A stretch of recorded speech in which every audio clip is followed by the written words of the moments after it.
Students, आज हम लोग सीटेट का एक बहुत ही इम्पॉर्टेंट टॉपिक असेसमेंट, आकलन क्या होता है या आकलन के कितने प्रकार होते हैं, कितने तरह का आकलन हम लोग शिक्षण प्रक्रिया में करते हैं, इससे संबंधित बात पर हम लोग आज चर्चा करेंगे।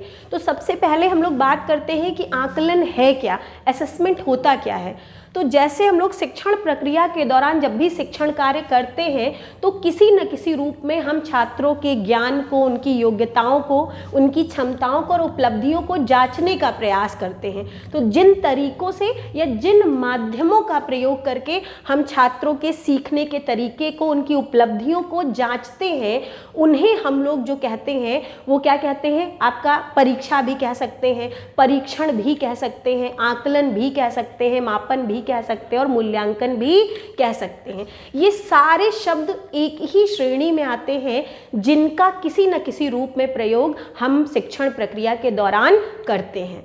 तो यहाँ पे बात आती है कि सभी में कुछ न कुछ डिफरेंस है। तो बात आती है कि आकलन क्या होता है।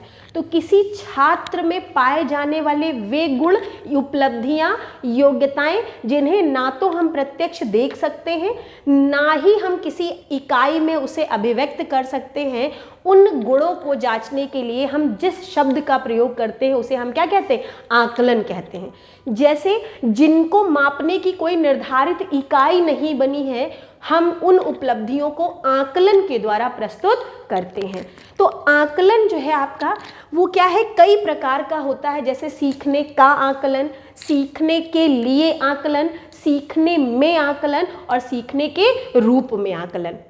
ठीक है, तो सबसे पहले हम लोग बात करते हैं सीखने का आकलन यानी असेसमेंट ऑफ लर्निंग क्या होता है। तो असेसमेंट ऑफ लर्निंग का मतलब होता है कि जो कुछ हमारा बच्चा सीख चुका है या हम जो कुछ अपने बच्चे को सिखा चुके हैं, उस सिखाए गए ज्ञान को जांचने के लिए जब हम किसी न किसी तरीके का प्रयोग करते हैं तो वो जो हमें परिणाम मिलता है वो क्या कहलाता है, सीखने का आकलन कहलाता है। यानी सीखने का आकलन एक ऐसी प्रक्रिया है जिसमें आकलन का प्रयोग हम किसी इकाई के समाप्त होने के बाद या शिक्षण प्रक्रिया की समाप्ति के बाद करते हैं। जैसे कि हम लोग ये मान सकते हैं, जैसे आपके हाफ ईयरली एग्जाम्स हो गए, एनुअल एग्जाम्स हो गए, इनमें क्या होता है, किसी निर्धारित समय में हमारे बच्चे ने कितना सीखा है उसकी उपलब्धियों को जांचते हैं। तो ये जो हाफ ईयरली एग्जाम है और एनुअल एग्जाम है वो किसके अंतर्गत आते हैं, सीखने का आकलन के अंतर्गत आते हैं। ठीक है,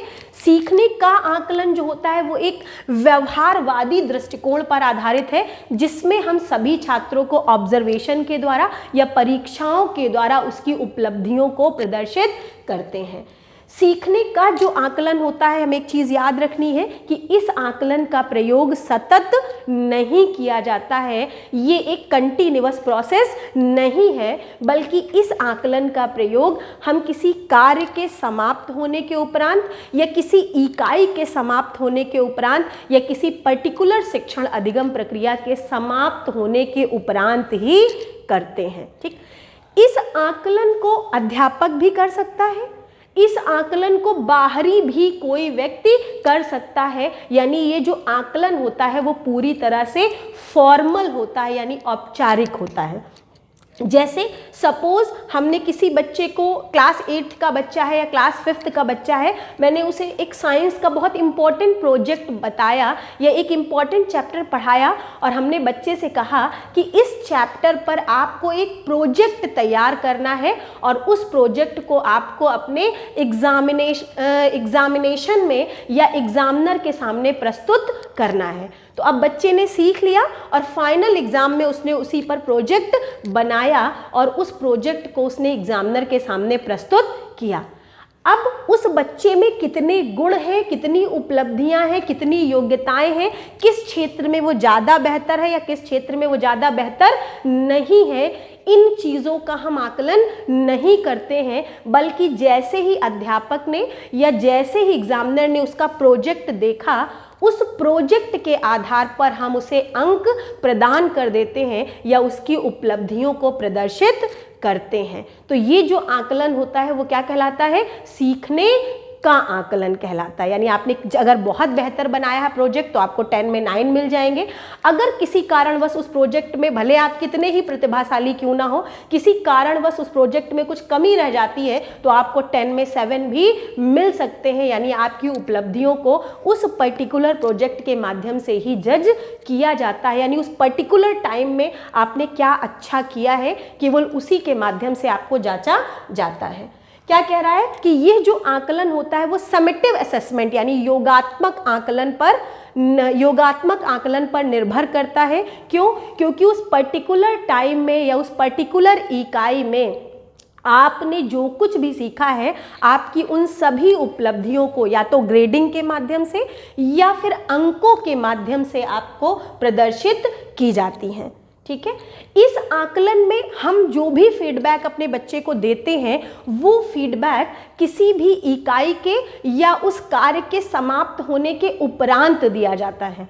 तो जैसा कि हम लोग हमेशा पढ़ते हैं कि जो फीडबैक होता है वो हमेशा समस्या के तत्काल उपरांत ही दिया जाना चाहिए। वो फीडबैक जो हमें किसी कार्य के समाप्त होने के उपरांत दिया जाता है, उस पर्टिकुलर टाइम में उस फीडबैक का कोई महत्व नहीं होता है। जैसे सपोज फाइनल एग्जाम में हमने जो अपना प्रेजेंटेशन दिया है, अगर उस प्रेजेंटेशन में कुछ भी कमी होती है और उस कमी के लिए हमें उस टाइम पर हमारे अध्यापक फीडबैक देते हैं कि अगर आपने इस तरह से किया होता तो शायद आपका प्रेजेंटेशन और भी बेहतर होता।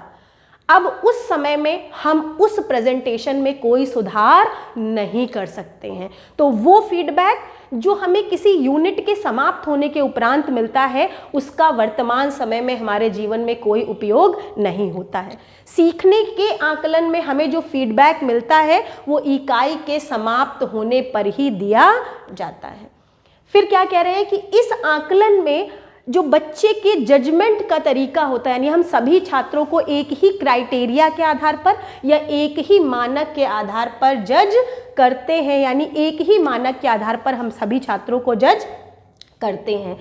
इस जो आकलन की एक सबसे बड़ी कमी है वो ये है कि इस आकलन में केवल और केवल छात्रों की उपलब्धियों को जांचा जाता है, छात्रों की गुण तथा विशेषताओं पर ध्यान नहीं दिया जाता है। ये क्या है? सीखने का आकलन है। तो हाफ ईयरली एग्जाम्स हो गए, प्रैक्टिकल एग्जाम्स हो गए, एनुअल एग्जाम्स हो गए, ये सभी किस में आते हैं? सीखने का आकलन में आते हैं। जैसे एक बार क्वेश्चन आया था कि एक अध्यापिका अपने बच्चों को जू ले जाती है या क्षेत्र भ्रमण पर ले जाती है और बच्चों को सारी चीज़ें वहाँ पर समझाती हैं। वापस आकर के वो अध्यापिका कहती हैं कि आपको उस जू पर एक प्रोजेक्ट बनाना है और उस प्रोजेक्ट में आपको जो अंक मिलेंगे वो आपके फाइनल एग्जाम्स में जोड़े जाएंगे। ठीक है, तो जो चीज़ें दैट टाइम पे आपके माइंड में रहती हैं आप अपने प्रोजेक्ट में बना देते हैं। जिसका प्रोजेक्ट जितना बेहतर होता है उसी के आधार पर उसको ग्रेड या अंक दिए जाते हैं। ये जो असेसमेंट का तरीका होता है वो आपका सीखने का आकलन कहलाता है। इतना क्लियर हो गया सभी को? इसके बाद बात आती है सीखने के लिए आकलन, assessment for learning. Assessment for learning को वर्तमान समय में एनईपी ने सबसे ज़्यादा महत्व दिया है और उन्होंने कहा है कि संपूर्ण शिक्षण प्रक्रिया के दौरान हमें बच्चे का असेसमेंट करते रहना चाहिए। तो संपूर्ण शिक्षण प्रक्रिया के दौरान जब हम लगातार किसी बच्चे का असेसमेंट करते रहते हैं, वो असेसमेंट आपका क्या कहलाता है? सीखने के लिए आकलन कहलाता है। ये जो सीखने के लिए आकलन है वो रचनावादी यानी कंस्ट्रक्टिव अप्रोच पर आधारित है, रचनावादी दृष्टिकोण पर आधारित है। रचनावाद या कंस्ट्रक्टिव अप्रोच क्या होती है? कंस्ट्रक्टिव अप्रोच ये कहती है कि जब हम प्रत्येक बालक को स्वयं से कार्य करने का, चीज़ों को समझने का या उसे अपने अनुसार अभिव्यक्त करने का मौका देते हैं, तो ये जो दृष्टिकोण होता है वो आपका रचनावादी या कंस्ट्रक्टिव अप्रोच कहलाती है। यह आकलन क्या है? जो सीखने के लिए आकलन है वो एक सतत प्रक्रिया यानी कंटिन्यूअस प्रोसेस है। इसका प्रयोग हम संपूर्ण शिक्षण प्रक्रिया के दौरान करते रहते हैं, यानी जब भी शिक्षण कार्य चल रहा होता है उसी के साथ साथ सीखने के लिए आकलन भी चल रहा होता है। इस आकलन का जो सबसे पॉजिटिव पॉइंट है कि इसमें सुधार की प्रक्रिया को सबसे अधिक महत्व दिया गया है। इस आकलन में जो शिक्षण के दौरान जो भी छात्रों के समक्ष कठिनाइयाँ या समस्याएं आती हैं, उन कठिनाइयों व समस्याओं के लिए तत्काल प्रतिपुष्टि यानी फीडबैक दिया जाता है और साथ ही साथ बच्चे को निर्देशन भी प्रदान किया जाता है ताकि वो अपनी समस्याओं को दूर कर सके, अपने शिक्षण प्रक्रिया में या अधिगम में सुधार कर सके और अपनी और भी अधिक प्रगति को सुनिश्चित कर सके। क्या लिखा है?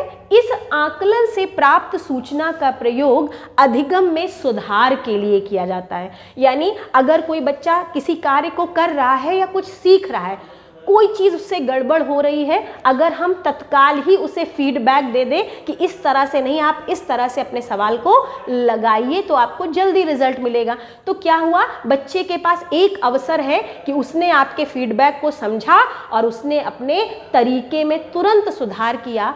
अब क्या होगा, वो और अधिक तीव्र गति से अधिगम करेगा। ठीक है, यह आकलन अनौपचारिक भी होता है और इस आकलन को केवल और केवल अध्यापक ही करता है, वो भी छात्रों के सहयोग के माध्यम से। सीखने के लिए आकलन जो होता है वो छात्र तथा अध्यापक के मध्य आपसी सहयोग तथा परस्पर वार्तालाप से ही पूर्ण होता है, क्योंकि शिक्षण सीखने और सिखाने की प्रक्रिया है और इस प्रक्रिया में कोई केवल दो ही लोग काम करते हैं, एक अध्यापक और एक छात्र। इसका मतलब यह आकलन भी इन दोनों के मध्य ही किया जाएगा। ठीक है, इस आकलन का जो मेन उद्देश्य होता है वो अधिगम में सुधार करके छात्रों की प्रगति को सुनिश्चित करना होता है। ठीक है, वर्तमान समय में एक एनालिसिस हमारे यहाँ दिया गया है, NEP 2020 में स्वेट एनालिसिस पर काम करने के लिए कहा गया है और ये जो स्वेट एनालिसिस है वो अधिगम के लिए आकलन का ही एक रूप है। इसमें यहाँ पे S से जो होता है वो स्ट्रेंथ है, W से वीकनेसेस है, O से अपॉर्चुनिटीज़ है और T से थ्रेट्स है। यानी इस आकलन में हम सबसे पहले बच्चे की स्ट्रेंथ पर काम करते हैं, यानी हर बच्चे का कुछ ना कुछ एक पॉजिटिव कॉर्नर होता है, यानी किसी न किसी क्षेत्र में हर बच्चे की कुछ सबल पक्ष या सकारात्मक पक्ष होते हैं। तो सबसे पहले हम उनके पॉजिटिव जोन्स को देखते हैं, उस पर काम करते हैं। W से वीकनेसेस, यानी हम बच्चों की कमज़ोरियों को पहचानते हैं और उन कमज़ोरियों को पहचान करके हम निदान तथा उपचार की प्रक्रिया को अपनाते हैं। O से अपॉर्चुनिटीज़ होती है, यानी हम बच्चों को स्वयं सीखने या स्वयं करने का अवसर देते हैं। और अंत में हमारा थ्रेट्स आते हैं, यानी इसके बाद भी जो कठिनाइयाँ या बाधाएं बनती हैं, हम उन बाधाओं को दूर करते हुए शिक्षण अधिगम प्रक्रिया को आगे बढ़ाते हैं। तो सीखने के लिए जो आकलन है इसमें मुख्य रूप से प्रतिपुष्टि है, निदान है, उपचार है, सुधार है और छात्रों की प्रगति को बढ़ावा देना है। तो ये आपका था सीखने का आकलन और ये था सीखने के लिए आकलन। इसके अतिरिक्त दो और शब्द यहाँ पर प्रचलित हैं जिसके लिए मैंने बोर्ड पर लिखा नहीं है, सीखने में आकलन और सीखने के रूप में आकलन। तो सीखने में आकलन, हालांकि अभी तक इससे कोई क्वेश्चन एग्जाम में पूछा नहीं गया है, लेकिन सीखने में आकलन क्या होता है, ये एक रैंडम प्रोसेस है, यानी इंटेंशनली हम इस आकलन को नहीं करते हैं। शिक्षण प्रक्रिया के दौरान कोई पाठ पढ़ाते समय या कोई भी इकाई को पढ़ाते समय अचानक से बीच में कुछ ऐसे शब्द आ जाते हैं, कुछ ऐसे मुद्दे आ जाते हैं, जब हम उन प्रश्नों को और उन मुद्दों को छात्रों के सामने प्रस्तुत करते हैं और उसके संबंध में उनसे जानकारी प्राप्त करते हैं, तो ये क्या कहलाता है, सीखने में आकलन कहलाता है, यानी एक रैंडम प्रोसेस होता है। जैसे आपने देखा होगा कि जितनी भी हमारी वर्तमान समय में CBSE या NCERTs की बुक्स बन रही हैं, उसमें एक पैराग्राफ दिया होता है, उस पैराग्राफ के बाद ऐसे कॉलम बना होता है, उसमें कुछ गतिविधि दी होती हैं, कुछ छोटे छोटे क्वेश्चंस, ऐसे ब्लॉक्स बने होते हैं, बीच में कुछ छोटे छोटे क्वेश्चंस दिए होते हैं। तो ये सभी क्वेश्चंस या जो गतिविधियां होती हैं वो सीखने में आकलन के अंतर्गत आती हैं। ठीक है, इसके बाद हमारा आता है सीखने के रूप में आकलन, असेसमेंट एज लर्निंग। तो सीखने के रूप में आकलन क्या होता है? हम ऐसा मानते हैं कि सीखना क्या है, एक जन्मजात व स्वाभाविक क्रिया है। बालक अपने परिवेश और वातावरण से किसी न किसी रूप में कुछ न कुछ सीखता ही रहता है। ठीक है, तो बच्चा किस तरह से सीख रहा है, कैसे सीख रहा है, अकेले सीख रहा है, समूह में सीख रहा है, लोगों के सहयोग से सीख रहा है, अपनों से बड़ों से सीख रहा है, तो इसे जो हम कहते हैं वो क्या कहते हैं? सीखने के रूप में आकलन करते हैं। यानी self learning, individual learning, peer learning, group learning, collaborative learning, ये सभी असेसमेंट एज लर्निंग या सीखने के रूप में आकलन के अंतर्गत आती हैं। जैसे कभी कभी क्या होती है, हमारी क्लास होती है, हम अपनी क्लास में कोई टॉपिक पढ़ा रहे होते हैं, कुछ बच्चे इंटरेस्ट के साथ सीख रहे होते हैं, कुछ बच्चों का दिमाग कहीं और होता है, और हम उस टॉपिक को पढ़ाकर ख़त्म कर देते। बच्चे सोचते हैं लिख तो लिया मैंने, मैं घर जाके पढ़ लूँगा, जिनका मन नहीं लग रहा होगा। लेकिन उस टॉपिक को पढ़ाने के बाद अचानक से टीचर क्या करती है, बच्चों से कहती है 5 मिनट का ब्रेक है, और 5 मिनट के ब्रेक के बाद हम इस टॉपिक से संबंधित सभी चीज़ें आप लोगों से क्लास में पूछेंगे और ये देखेंगे कि किस बच्चे ने कितने बेहतर तरीके से सीखा है। अब क्या हुआ, मैम ने जैसे ही 5 मिनट का ब्रेक दिया, सभी बच्चे घबरा गए। जो मन से पढ़ रहे थे वो तो शांत बैठे हुए हैं, जिनका दिमाग कहीं ना कहीं डाइवर्ट था या जिन्होंने मन से भी पढ़ा था, उनके दिमाग में भी एक बात आ गई, अरे मैम तो अभी 5 मिनट के बाद पूछेंगी। तो सब क्या होते हैं कि ग्रुप बना लेते हैं, आपस में ग्रुप बना लेते हैं और उस सब आपस में उसी पर्टिकुलर टॉपिक को डिस्कस करने लगते हैं। अच्छा उसमें ये क्या था, मैम ने जो कहानी सुनाई थी उसमें शेर का नाम क्या था, उसमें जो उसका मित्र था उसका नाम क्या था, आपस में किसी न किसी रूप में उस टॉपिक पे डिस्कस करते हैं। तो ये जो तरीका होता है वो क्या कहलाता है? सीखने के रूप में आकलन कहलाता है, जिसको हम self learning, peer learning, collaborative learning आदि के नाम से भी जाना जाता है। आई होप आपको ये सारी शब्दावली समझ में आ गई होगी कि आकलन का प्रयोग हम किस किस रूप में करते हैं। चलिए, थैंक यू।